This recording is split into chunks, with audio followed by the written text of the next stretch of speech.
Welcome to the American Contractor Show, the show that's all about American contractors living the American dream. I'm your host, John Dye. Each episode will introduce you to contractors just like you who have beaten the odds and leveled up their game to become the dominant force in their markets. Together, we'll explore the tools and tactics that unlock the secrets to their success. Join me as we begin the journey that leads to the realization of your American dream. Well, hey guys, welcome to the American Contractor Show. I'm here with my friends Mike Lyndhurst and Paul Reed, and we are in Iowa right now. Cedar Rapids. Here hanging out with some contractors talking about the derecho storm. And I wanted to kind of do a little bit of a recap, but not just that, but I was surprised to find that you were out here chasing derecho and hanging out with all the locals here. And I assumed that you were like really well connected here and had done this before, and come to find out, not really the case. No, we just kind of pulled into town. No, we actually, I try to stay a little bit low key actually in there. I don't generally post a lot of times where we've been. We have a few areas, we've used C3 over the last couple of years, an area that, we've actually been there about 10 years. Nice. That no one knows we've really ever been in. So usually kind of come in low key and try to help as many people as we can. Well, I think that's really cool. And I think that, when we talk about chasing storms and we see all that kind of stuff, like there's so much negative to it. And I've chased, I think everyone's chased. Mike, you were a contractor for years. I mean, we've all done that. But I'm curious to hear how you do it, because everyone's got their way of doing it, but it's kind of like, you say like, I keep low key, like I'm kind of just hanging out, doing my thing. But what does that mean? Well, here's what that really means. As it's pretty easy as a roofing contractor, and even anymore, I starting to see this becoming more popular. I see a lot of PAs and a lot of lawyers chasing as well. And it seems like a storm goes off and everyone gets really excited, and they're next thing you know, you're out in the middle of wherever, Iowa, right? And what we do is I really kind of locate areas and markets that I potentially want to work. So really kind of have a map, and it shows of these are areas that I will consider working if something happened. So I already know the areas. I've already planned out the areas. We've already looked at the pricing. The reason we've done that is because I have found myself out in the middle of, say, Hutchinson, Kansas, because I heard there was a hailstorm, and I got in my pickup and I drove out there, sold a bunch of roofs, got the insurance paperwork back, and they're paying $184 a square. And now I'm going, what in the world am I going to do here? Right. So I've made that mistake. So we know where we potentially want to go before we ever go, and we'll just wait for it to happen. Let's use this Kansas example. Mike, what's the PA world like in Kansas? Oh gosh, I wish I had an answer off the top of my head for that, because I don't really know. I understand some of the laws, some of the recourse issues there, because I have some claims there. Nowhere near as much as like back of my hand, like Colorado. It is. I mean, every place is a little bit different, but I think what all this is just trying to figure out a way to say no to a certain subset of business, and it's really, really hard to do. And Paul made a lot of really good points earlier when he was talking about just the hard lessons you learn when you maybe cast a wide net and you shouldn't have casted a wide net. And you mature and you learn these lessons and you take some hits and it costs you money. And then you go, was that a good investment of my time and my money and my energy? And you have to really kind of get that down to more of a pinhole of, this is the business I really want to work on. And, Doug Quinn today, who's taking pictures of me. Thanks, Doug. I hope they're good pictures, good lighting. Thanks, John. Doug made so many good points today too. And what I've realized is, in this business, you have to have your profit centers, and you have to be smart about your profit centers, but you also have to give back, and you have to have your nonprofit initiatives. Paul's wearing, his hat, his mission, storm into the new era. We have American Adjuster Association. Doug has the American Policyholder Association. All of them have a different mission that are all very much in need. And so some of this, like coming here today, if we do no business in Iowa, but I am able to do some of the nonprofit work that drives a better marketplace for Iowans as consumers going forward, that's a great win for us. And that's just the reality. But the for-profit business, that concept of not casting that wide net anymore, it's just a smart way to go about your business, So Yeah, I agree. So let's talk about this though. So you mentioned we were talking, the whole point of this, we wanted to talk about profit and margins, because that's knowing your market is insanely important. You talked about Kansas and understanding the intricacies between not just the exactimate numbers, but all the other legal things that go into it when you're choosing an area to chase, right? To go out and work this new market. What are some of the margins that you're looking at? 'Cause I know that you know your numbers. Right. I know a lot of guys think they know their numbers and they throw numbers out all over the place. And a lot of the times those numbers aren't necessarily accurate. And so it may put the wrong perception out for people that are wanting to go out and chase, or to go out and seek out these new opportunities. But let's talk about the real numbers here. What are we looking at here? How do you calculate this stuff? And what do you consider to be good, bad? Like, how does that work? I look at it a few different ways, and it depends on the type of roofing you're doing, right? If there's residential, there's commercial. One of the hard lessons that we learned really over the years was we didn't know our numbers. You just mentioned that we thought we knew our numbers because, you take, myself and my partner, Tom, we're not educated people. We don't have a degree in accounting. But we know how to go sell a roof, and we know how to put a roof on and service customers. And so we just looked at it, and you're like, oh, that's a $10,000 job and blah, blah, blah. And I think I'm going to make $2,800. And like at the end of the day, you didn't know if you made $2,800, but you had a little bit of money left over in your bank account so you could go buy something. And that's how a lot of people run their business. That's how we run our business. But over the time, as we matured as business owners, we start realizing, we woke up one day and we were running, I think at the time we were $20 million. We're a $20 million a year company, and apparently we're slow learners because we go, holy crap, we're running a $20 million a year company and we're running this like a mom and pop store. How do you do that? That doesn't even make sense. Well, and I'm going to make an assumption because I ran into this when I was a contractor before I was a PA, and learned that lesson of, we're running cash books. And we don't even know what accrual is, right? And you go, I couldn't even say the word. I know. I mean, it just, but that I think is a really, that's but it's a huge key to this, because there's like this long-term cash flow cycle as a restoration contractor, right? It's like you might get your ACV, and then you're supplementing, and then you've got your depreciation later, and then you got your material bills, and you have to have that accrual outlook, or else you don't know what that looks like. It really is a pretty complex business. It is. It's when you really start to look at it. Yeah. Knowing what your true overhead is. There's so many variables. Knowing what your true overhead is, I think that's a struggle. I think most people just assume, hey, you're running this company, and the salesman especially, they're like, gosh, the owner's charging all this overhead. Like they're taking 10% or 12% or 15% right off the top. Man, they're making a ton of money. Yeah. And transparency is such a big deal, because I think you can be pretty transparent about that with your employees in this industry too, to show them and say, look, this is what it actually takes to run this company. This is the risk that's attached to it. We've got a compensation structure that actually focuses on some of those transparencies in accounting, and I think it works really well. It's more engaging. It's they don't think that you're trying to get one over on them and make that extra buck.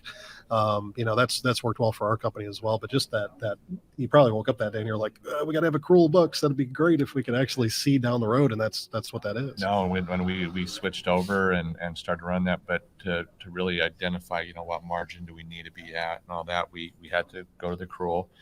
We actually had to figure out what is our actual office overhead. What's our overhead cost? Yeah. And we established, hey, it's like 14%. Okay. And, it blew us away because we were charging 10%.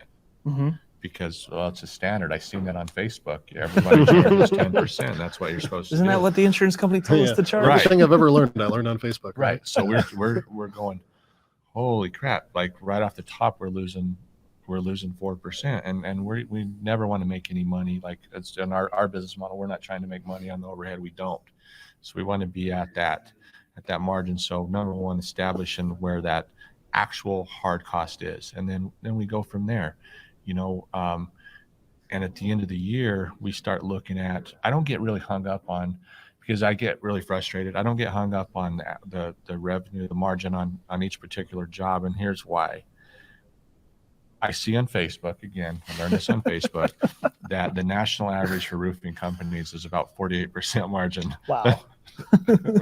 Yeah, how many times have you seen that on Facebook? What are you guys making? We make 48%. And I'm looking at it and I'm going, damn, I've done a lot of roofs for 22%, and that was after supplementing and fighting hard and doing all these things. And so we like to hit as our personal deal. We don't really do residential anymore, but in our commercial world, we do like to be around 30% on our margin.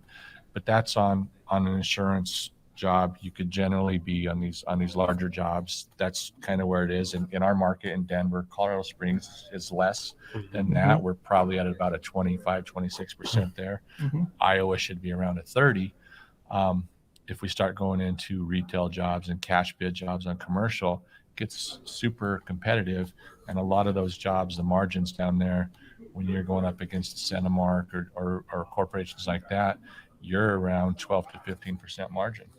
Well, they got an economy of scale issue too. But every time I hear 48% margin, I remember the day that I was sitting in my friend's office in Charlotte, and I sold this job that had a roof attached to it, and then I was bidding out and selling windows for the whole house and siding for the whole house and gutters and trim and part of a deck in the back and all this other stuff. And I'm like, I just sold my first $100,000 job, and I brought it back to me. He's like, you sold that in 11% margin, right? I was like, no, it's 33%. And he goes, no, that's the mark up, not the margin. And I said, what do you mean? There's a difference, But I think a lot of people really don't know what that difference is because they haven't been educated in it.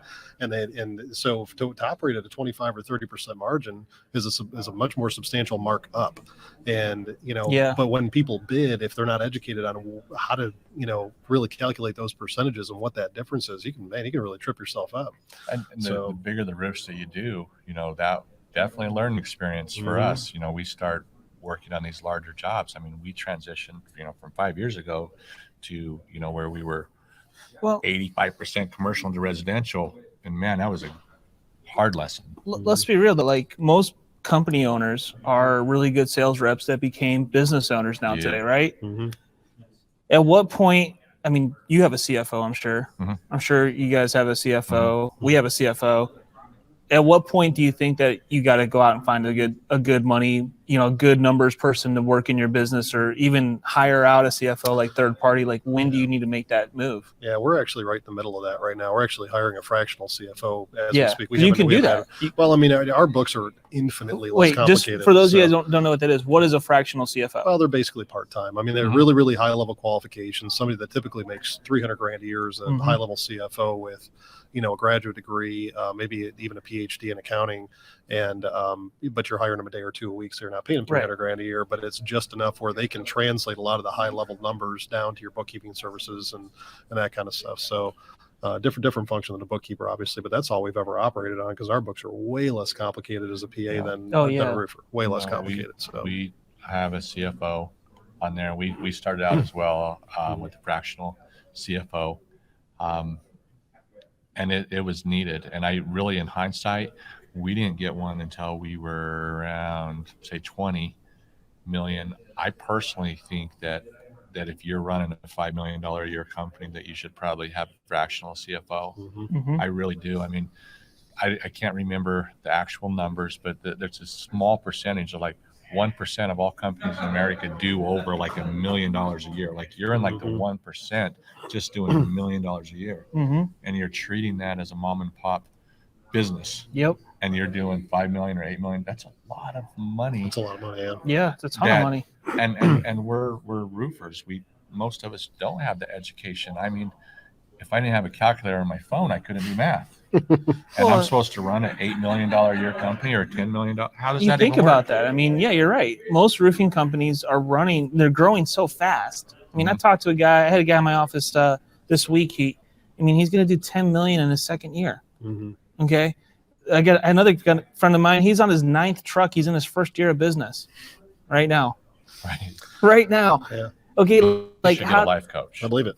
Yeah, well, I mean, well, I guarantee they're going to have some. I mean, unless they have a real coach, right? Or Right. a real, if they have those, if they had the hindsight to put that in place and incur that expense early on, very few people have that hindsight. Very few people, until you felt a little bit of pain, and then that 10 million started to come back, and your margins got really thin. So you're putting out 10, and you're losing 9.5, and I mean, a lot of the people that participated in State Farm's PSP programs, that's what would happen to them is they get this huge amount of volume work, and they look at the end of the year and they're like, I didn't make any damn money, because their margins are razor thin. But you don't figure that out for a while. Like, you got to go through that cycle, and then you're 18, 24 months down the road, and you realize, well, shoot, I wasn't able to pay myself very much, or I've got way more debt because I didn't have accrual books, or I didn't have good advice from a fractional CFO. So, I mean, you have to feel that when you don't have a graduate degree in roofing, right? So, and that's the only way you learn. About 400 roofs from Matt Sky and figured that out. Yeah, no, 100%. Yeah, and you that's did 400. Oh yeah. Wow. Yeah, they count on that. We're gonna pump your gross revenue. So I'm a $10 million a year company, except I'm not making any money. And then you got to backtrack and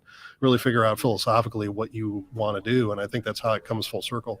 How long has Northwest been in business now? Since 1963. Okay, so it took you guys a long time to figure that out. I'm just kidding. We're slow. No, it took us about 8 years, to really feel that pain, and then have those kind of lumps too. And but you're going to pay for your tuition one way or the other. That's the truth. So, you either pay for it. Yeah. We call it the dump tax. Yeah. We've paid a lot of dump tax over the years, and sometimes we continue to pay it, and that's okay. Like, we paid for our education. I don't like to do it, but we take the lesson every time. And at least you can write it off. Improve, right? And improve our methods. At least it's an expense. Right. As long as we win more than we lose. Sometimes. That's right. No, I think this is cool, and I'm excited to see you out here. I think it's awesome. And what's it been like so far out here? Yeah, man, it's been awesome to come out here. So we used to chase a lot. So we used to work, up to 8-10 different storms a year, around the States. I mean, there was a lot of times that I was working, from Nashville to, Omaha to, not actually, I don't know why I said Omaha, I meant Hutchinson, Kansas on there, and just 8 storms. And we kind of got sick of doing that. It got to the point where we stopped one day and we said, we're driving by a lot of business in our own hometown to get to other business. And so we dialed it back in, we figured that end out, and now we've kind of expanded again and going back. So I'm kind of came back out of retirement of storm chasing, and I've loved it, man. It's been really fun getting out here and helping these people. And that's the other thing is, I do feel that, just as a human being, you have a duty to really give back and use some of your resources to build, back the community. Most people don't realize what has happened out here or what it looks like and everything that's gone on. I mean, believe it. Dude, it was a hurricane. It's insane. It's a hurricane that's here, and there's no coverage. I heard about it because my buddy Dan Young called me, and he's like, Paul, you would not believe this storm out here that just happened yesterday. And he's telling me, and I didn't, Derecho, like, what the hell is that? Number one, and it wasn't on the news. You don't see it. He's sending me pictures, and he's like, man, it was like a hurricane. Yeah. And you're a million miles away from the ocean, so it wasn't a hurricane. But I mean, I've been here. It was a hurricane. Did you look at the roof in this building at this Marriott here? I mean, that atrium's gone.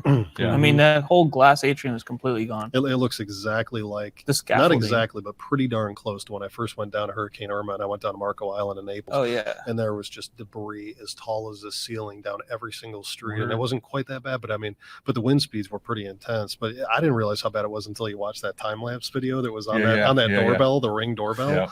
And it just, I mean, when you see the trees get cut off halfway up the trunk, it's like, that's real winds. That's real. Like, it doesn't take it off by the root. It literally cut them in half. And I'm like, my goodness. The only difference between here and in Florida is we have oak trees instead of palm trees. Like, that's what it looks like. And so I think it's our duty to be out here to help. And we're glad that we could be here. And, we'll come out and do the right thing, help as many people as we can, and, service them and go home and go to the next one.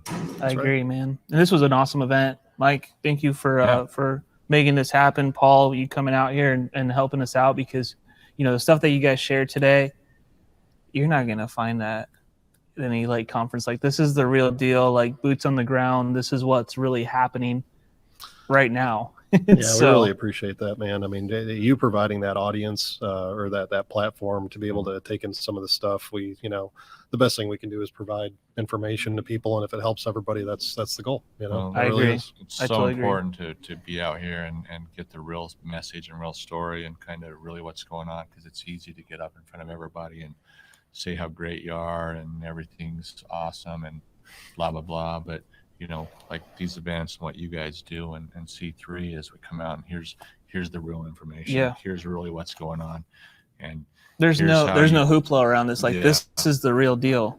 Like, I mean, this is what you're going to actually run into out here, and that's why we did it. When we did it in Nashville, I was blown away at the response on that, and then this is awesome. Louisiana's going to be great. But no, I mean, having you guys here and having you here has been phenomenal for these guys. And if you guys didn't watch that, I think it is on the ACS channel and a bunch of other places. You guys can go back and rewatch what Paul said, but it was phenomenal. Like, that was words that every contractor needed to hear. I hope at least one person listened, man. We've done it. We've seen it. I've seen so many take out so many people, and it doesn't just affect them, man. When you play that forward, and if you hire 20 people and you screw up as an owner because you get a little too big for your britches, it affects all 20 of your guys, all their families, all the roofers, all the community. You affected literally tens of thousands of people because you got a little bit too excited and tried to take on a little bit too much. Like, it doesn't just affect you. It's tens of thousands of people. Well, this business, a wise man once said, your greatest strength is your greatest weakness.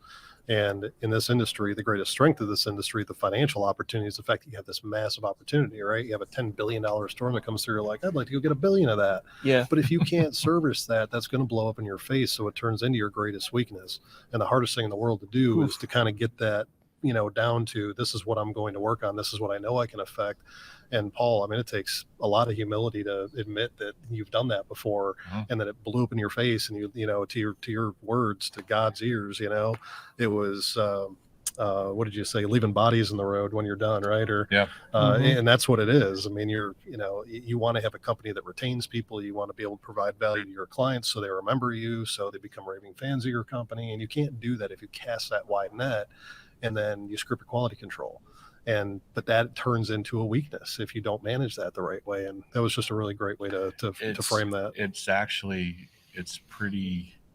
It's hard. It was super hard on me when I realized, like, the bodies that I've left in the road because of pride and ego and just stupidity of thinking that, we're going to come out here and just crush it and do all these great things. And you look back and you're like, man, now you catch yourself having to go back and make all these amends to people that you contributed to destroying their life at that point, because of it. And man, if you could avoid doing that, leaving bodies in the road, and it's not that hard. Just easy does it. Just slow down a little bit. Let's look at it. Let's actually plan this out. Let's sit down with somebody that maybe have done that before. Right? There's no better way. If I want to be a $20 million a year company and I'm only doing 5, best thing to do is I'm going to find me a couple of guys that do $20 million a year. I'm going to drive to their office. I'm going to sit down with them and ask them, how'd you do that? What'd you do? And there's a lot of people that'll help you do that. I mean, because left to my own ideas, there's bodies in the street, guys. Well, you can leverage your education just by simply asking people. To your point, most people are pretty good and willing to, give you the things that they've learned, so you don't make the same mistakes. And I think that's what we're trying to do here today for sure. And if you step into that with a little bit of humility and some contrition to talk about the things that you were talking about before, it's just really valuable. And I wish I would have heard that 10 years ago, because we've all made those. Yeah, we've all made those mistakes. So, I wouldn't have listened to him. Someone probably I would have been in the crowd here today going, man, that old guy needs to shut up. I'm going to go sell 1,000 roofs. Yeah, good luck building them. Right. Man, guys, I appreciate you so much and for hanging out and doing this and putting the stuff together. The information that's going out is just phenomenal. You guys are killing it, changing an industry and changing people's lives. I know we always talk about industry and business, and no one wants to mix all that together. But let's be real, like I think Michael Scott said it in The Office, but business is the most personal thing in life. It is. It absolutely is. I think he was right. Like So, it's cool to have you guys here and what you guys are doing. I appreciate you and your friendship so much. So thank you for being a part of this. Absolutely. Sir. Appreciate you. Absolutely. Are you doing something unique, innovative, or just plain cool with your contracting business and want to show off a little bit? We'd love to hear from you. Send us an email at showcase@americancontractorshow.com and let us know what you're up to. We'd love to hear from you, and maybe we'll feature you on a future episode.